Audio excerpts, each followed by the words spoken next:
Gen Z reports mental health issues at a higher rate than any generation before them. And while this is good, it has its drawbacks.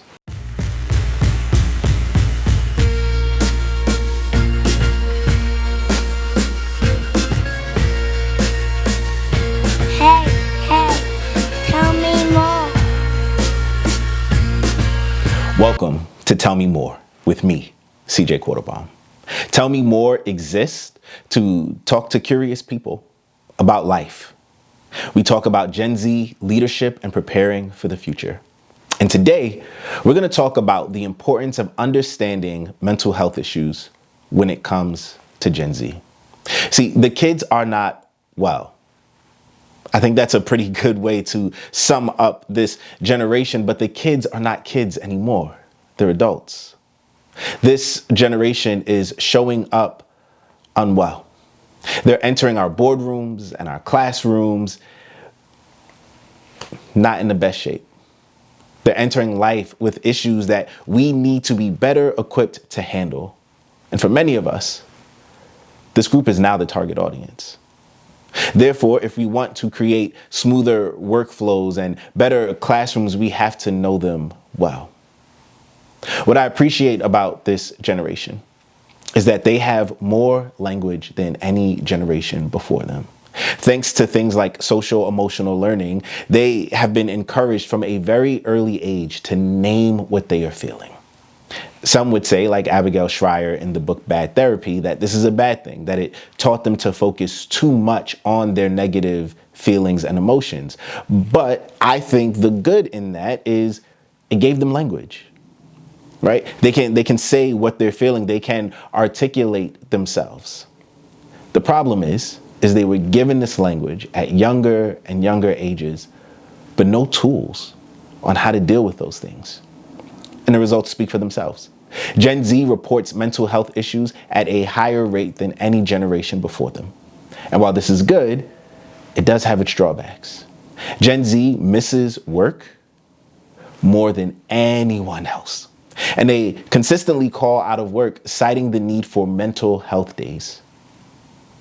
I'm anxious, I'm depressed, I can't come in today. And what's often keeping them home are these feelings, these very real conditions that for some reason has become crippling for this generation in ways that have become increasingly unhealthy. In my experience, I've seen an over-identification with their mental health issues. There have been many instances where I've met someone and they've said, hey, I have anxiety, therefore I can't. I am depressed, and therefore that explains everything about me. And for some, it's almost as if they wear these as a badge of honor. Our responsibility as leaders, teachers, and managers is ultimately going to be to call them up.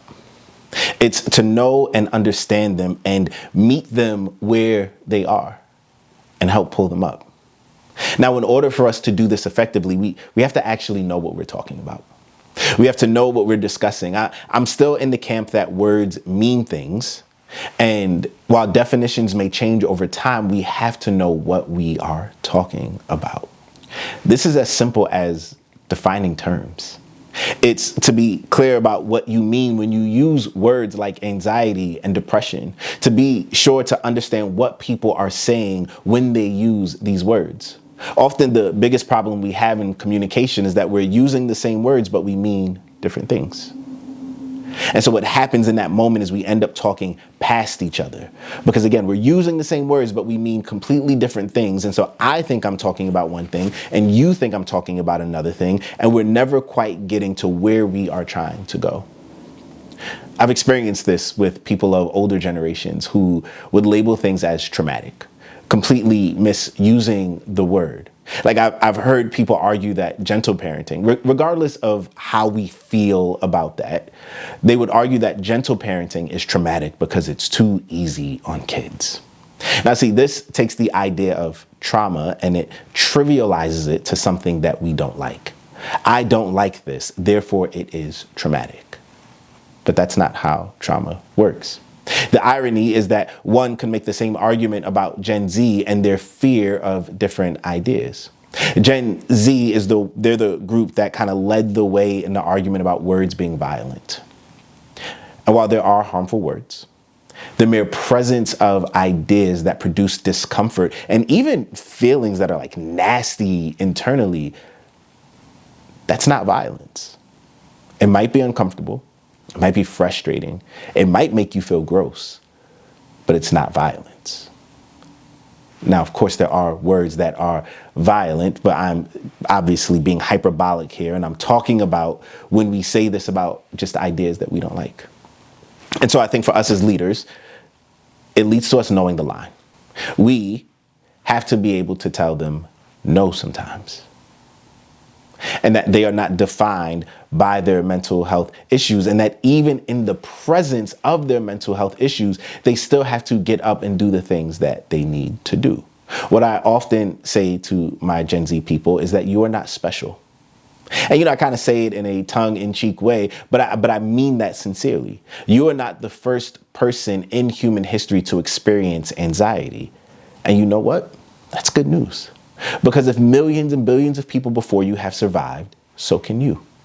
We are all the product of what has happened to us and around us. And with that being said, we need space to call Gen Z to a higher standard.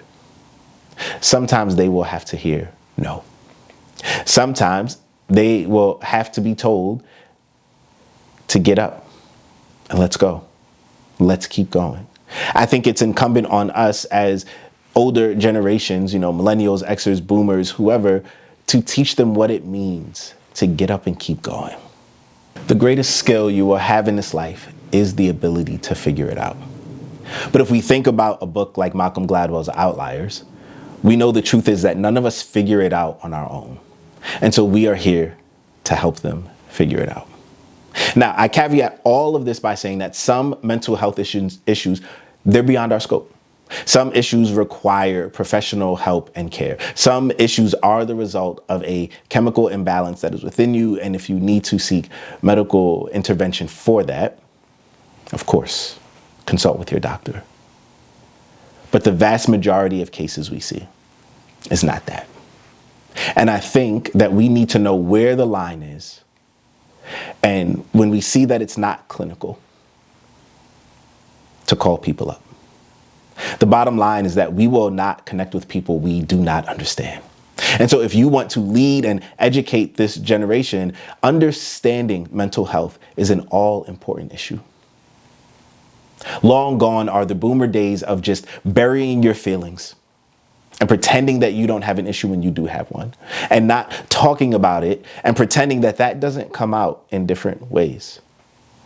I joke with my mom all the time that mental health wasn't created in 1987 when I was born. Your generation had issues.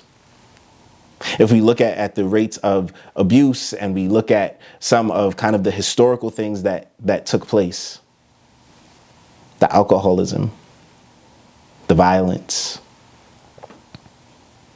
the being a workaholic, what is it, workaholism? I don't think that's a word, but you know what I'm trying to say. That if we look at some of those things, we'll recognize that there's clearly an issue there. I appreciate the openness and candor of this generation when it comes to their mental health issues. And I think it's our responsibility to help them frame and understand the world that they inhabit. And while this is a positive, I do think they were just given language too early. Very early. But few tools on how to navigate those issues. So now your job is to educate yourself. Go read a book, watch some YouTube videos, speak to some professionals to get a better understanding on mental health issues and what this generation is facing. In 2025, there's no reason for us to be misinformed and uneducated. There's far too much information available and way too many resources to guide us for us to pretend that we don't know or we can't learn. So thank you for tuning in to another episode of Tell Me More. Tell me, drop it in the comments. What do you think we need to get a better handle on these issues? What do you think we need to know? What do you think are the gaps that we're missing when it comes to understanding Gen Z and their struggles? And how can we show up to help them? So please like, comment, do all the things, and come back next week as I ask you to tell me more.